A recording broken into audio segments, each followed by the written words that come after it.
L'aventure de l'hôpital Sainte-Anne commence en 2004.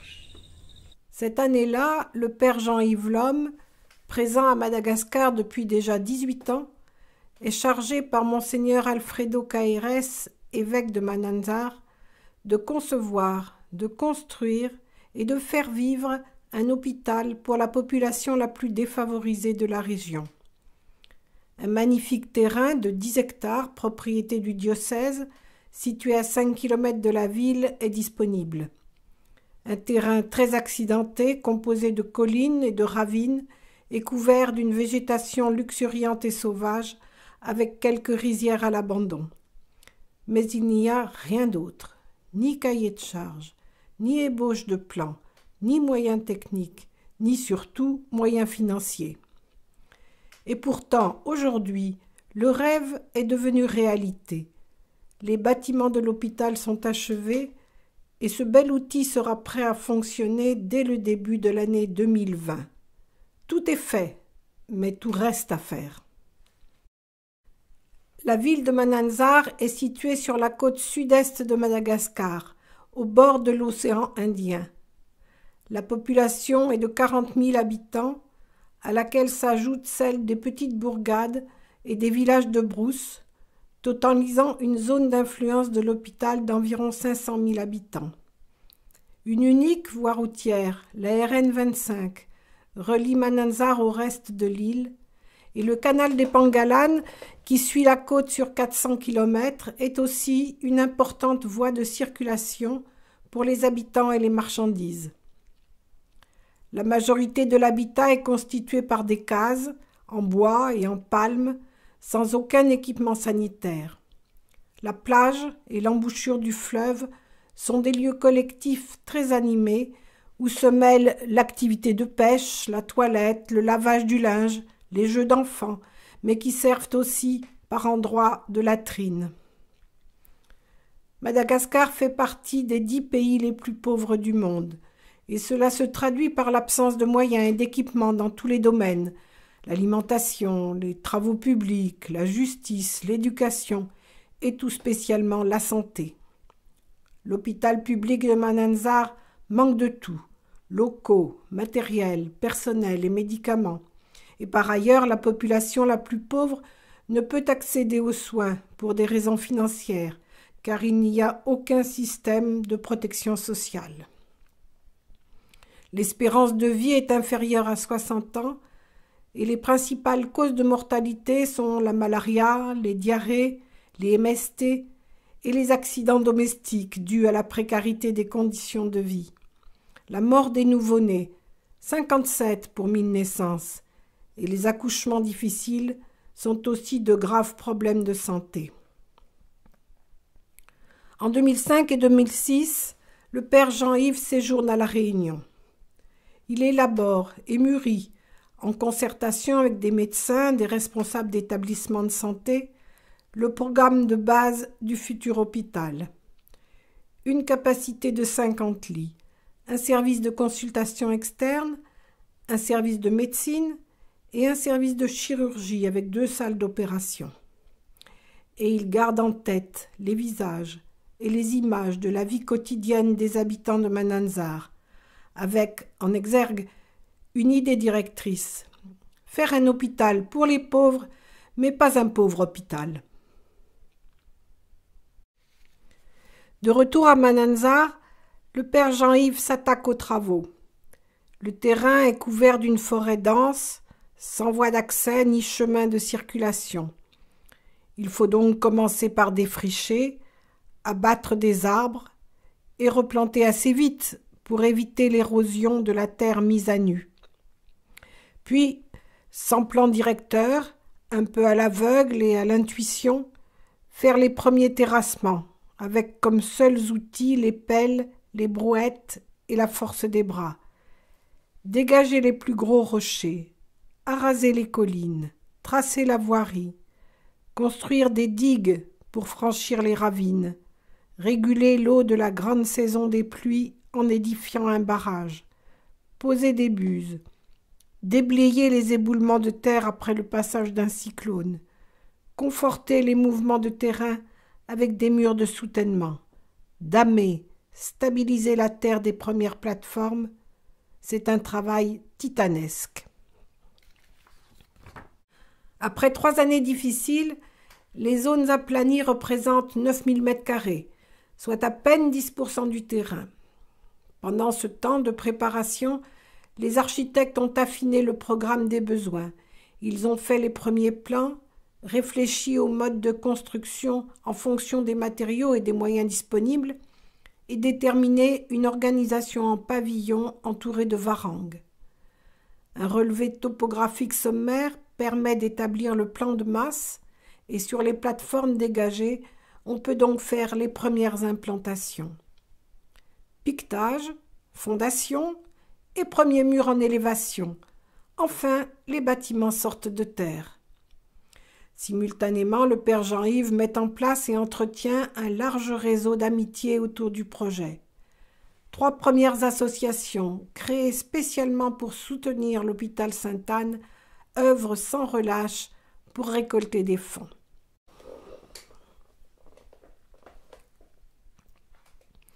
L'édification du château d'eau, conçu pour résister aux vents violents des tempêtes tropicales, est un ouvrage délicat. Mais le reste du chantier a pris son rythme de croisière. Les pavillons de consultations externes, d'administration, puis ceux d'hospitalisation se succèdent. Maçonnerie, charpente, couverture, tout le gros œuvre est réalisé par l'équipe d'ouvriers du père Jean-Yves qui, en plus du rôle de maître d'ouvrage, endosse celui d'entrepreneur. Sur une colline un peu à l'écart, commence la construction de la maison destinée au logement du directeur, des coopérants et des bénévoles qui viendront travailler à l'hôpital. Les premières portes et fenêtres en menuiserie aluminium arrivent de Tananarive. En 2 semaines, les premiers pavillons sont équipés. Une autre colline encore est aplanie grâce à un terrassement complexe pour construire le bâtiment logistique, ateliers, garages, buanderies, locaux du personnel. Le creusement des bassins destinés à l'assainissement par lagunage est engagé. Et démarrent enfin les travaux du cœur de l'hôpital, le plateau technique, qui accueillera les blocs opératoires, les salles de soins intensifs, la radiologie et la stérilisation. Le gros œuvre des 9 premiers pavillons étant terminé, il faut passer aux finitions intérieures.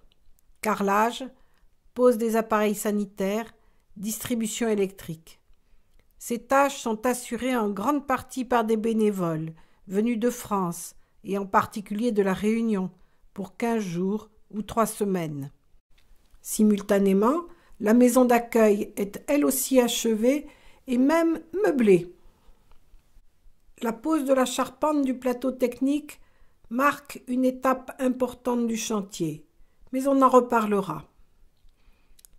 Isolation, plaques de plâtre, peinture, les finitions s'accélèrent et les premiers équipements médicaux peuvent être installés dans le laboratoire et dans la radiologie en attendant ceux des blocs opératoires, cialytiques, fluides médicaux, filtration et rafraîchissement de l'air qui doivent être posés dans les prochains mois. Malgré l'apparente fluidité du chantier, on peut s'étonner de sa durée. 9 années pour une construction de 2500 m² qui en France aurait duré tout au plus 18 mois. Mais il faut redire l'extrême difficulté matérielle de cette réalisation et citer par exemple la production des matériaux de base. Pierre et moellons sont extraits manuellement des carrières voisines.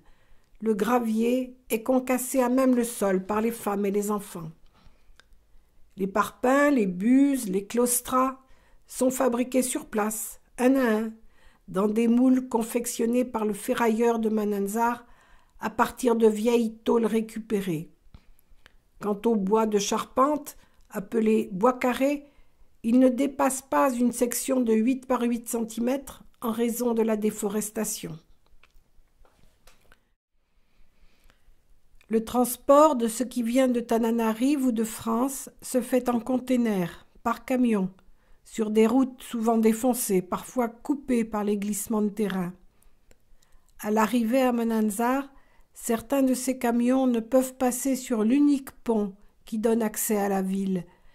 Il faut alors leur faire franchir le fleuve sur des barges précaires, avec la crainte de les voir à tout moment basculer dans les eaux. Cependant, la construction de l'hôpital Sainte-Anne n'est pas seulement une prouesse technique, laborieuse mais remarquable, c'est aussi une formidable aventure humaine. Depuis 12 ans, ce projet est porté par l'engagement, la ténacité et la solidarité d'hommes et de femmes, au premier rang desquels il faut placer le père Jean-Yves Lhomme. Infatigable, exigeant, il est présent quotidiennement sur le chantier, chargeant les matériaux dans son petit camion, supervisant son équipe et souvent seul pour faire des choix difficiles de coordination et de priorité des travaux.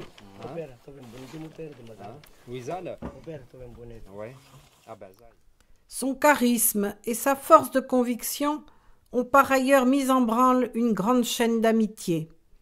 Dès le début du projet, 4 associations, à La Réunion, en Touraine, en Lorraine et en Normandie, se sont mobilisées pour trouver des fonds grâce à des actions très variées. Puis, des structures plus importantes dans toute la France se sont associées pour participer matériellement et financièrement. Adrar, dans le Lot-et-Garonne, Amour et Partage, dans le Doubs, le Rotary à Metz, en lien avec la Fondation Rotary, Électriciens sans frontières en Île-de-France, Aide au Tiers-Monde dans le Nord et Pharmacie humanitaire internationale en Anjou. Et il faut ajouter les très nombreux particuliers qui se sont engagés personnellement et font régulièrement des dons. En dehors des bénévoles qui agissent dans l'ombre des associations, il y a ceux qui, seuls ou en groupe, vont à Madagascar donner de leur temps sur le chantier pour accomplir des tâches parfois ingrates mais essentielles. Installation électrique, pose des faux plafonds et des sanitaires, nettoyage, peinture, rangement des dons de toute nature venus de France. N'oublions pas que cette aventure humaine passe aussi par le travail et les bras de l'équipe d'ouvriers malgaches qui entoure le père Jean-Yves. Entre 30 et 40 personnes remplissent sur le chantier les fonctions de manœuvre, maçons, charpentiers, peintres. Par leur nombre, ils pallient à l'absence de moyens mécaniques. Ils sont encadrés avec compétence par Jean Noël, un chef maçon venu des hauts plateaux de Madagascar. La grande diversité des participants constitue l'originalité et la richesse de cette action humanitaire. Elle évite la lourdeur des grosses structures et préserve la générosité et la fraîcheur de l'enthousiasme initial. Les difficultés matérielles qu'on a évoquées plus haut, les problèmes de coordination, ainsi que les différences de culture et de pratique entre Madagascar et la France ont suscité à plusieurs reprises des interrogations et ont entraîné des ajustements progressifs du projet.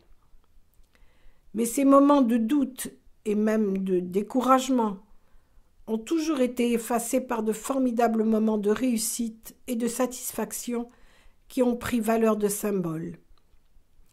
C'est le cas pour l'arrivée de l'eau sur le site. On l'a dit, le terrain est à quelques kilomètres de la ville et aucun réseau ne le dessert. Ni eau, ni électricité, ni assainissement. Il a donc fallu faire un forage à plus de 40 mètres de profondeur, installer une pompe immergée alimentée par l'énergie solaire et conduire l'eau jusqu'en haut du château d'eau, quelques 20 mètres plus haut. C'est dire la joie de ceux qui étaient présents sur le chantier lors de la première ouverture du robinet. Cette réalisation, qui s'est étalée sur plus de 2 années, a été pilotée par l'association Adrar, et pour beaucoup, elle a signifié la crédibilité du projet.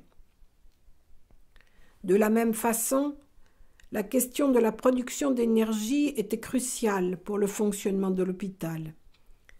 C'est Électriciens sans frontières qui a pris en charge cette part décisive du chantier.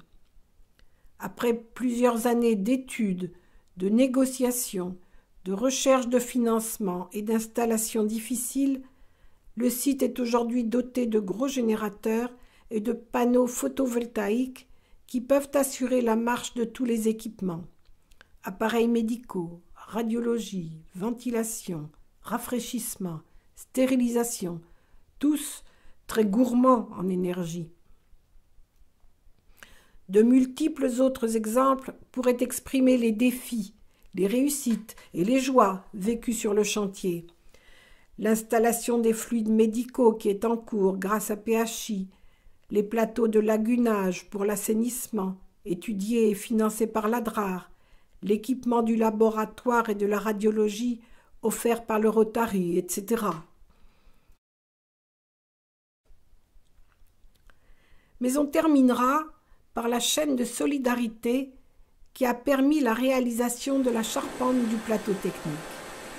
Cette charpente, plus complexe que celle des pavillons, aurait été très difficile à réaliser sur place. Elle a donc été fabriquée en France. Un gros fournisseur vendéen a offert le bois, qu'une entreprise tourangelle a usiné pour en faire une charpente en kit.